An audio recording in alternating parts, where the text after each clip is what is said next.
ఏపీలో వైసీపీ అధినేత వైఎస్ జగన్ చేపట్టిన నర్సీపట్నం పర్యటన కలకలం రేపుతోంది.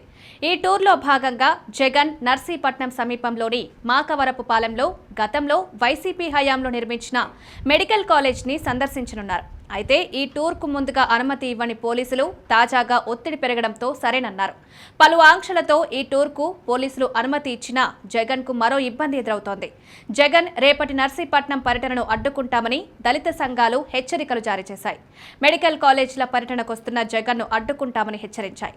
నర్సీపట్నం వచ్చే ముందు గతంలో వైసీపీ హయాంలో చనిపోయిన డాక్టర్ సుధాకర్ కుటుంబానికి జగన్ క్షమాపణ చెప్పాలని కోరాయి. డాక్టర్ సుధాకర్ తల్లికి, వారి కుటుంబ సభ్యులకు జగన్ సారీ చెప్పాల్సిందేనంటున్నాయి. గతంలో కరోనా సమయంలో మాస్క్, కిట్ అడిగితే అందించలేని మీరు మెడికల్ కాలేజ్ కడతానంటే నమ్మాలా అని జగన్ను దళిత సంఘాలు ప్రశ్నిస్తున్నాయి. వైద్యుడి ప్రాణాలనే కాపాడలేని వారు మెడికల్ కాలేజ్ ఎలా నిర్మిస్తారని నిలదీస్తున్నాయి. డాక్టర్ సుధాకర్ మృతిపై వెంటనే సిబిఐ విచారణ జరిపించాలని దళిత సంఘాలు కోరుతున్నాయి. సుధాకర్ కుటుంబానికి జగన్ క్షమాపణ చెప్పకపోతే పర్యటన అడ్డుకుని తీరుతామని దళిత సంఘాలు తేల్చి చెప్పాయి. కరోనా సమయంలో నర్సీపట్నం ఏరియా ఆసుపత్రిలో అనస్థీషియా డాక్టర్గా ఉన్న సుధాకర్ తమకు తగినన్ని మాస్కులు, పీపీఈ కిట్లు ఇవ్వలేదని బహిరంగ ఆరోపణలు చేయడంతో అప్పటి వైసీపీ ప్రభుత్వం ఆయనపై కన్నెర్ర చేసింది. పోలీసులు కేసులు పెట్టి వేధించడంతో ఆయన మానసిక స్థితి క్షీణించింది.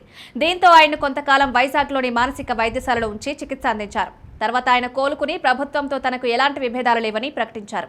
అయితే ఆ తర్వాత అకస్మాత్తుగా గుండెపోటుకు గురై సుధాకర్ చనిపోయారు.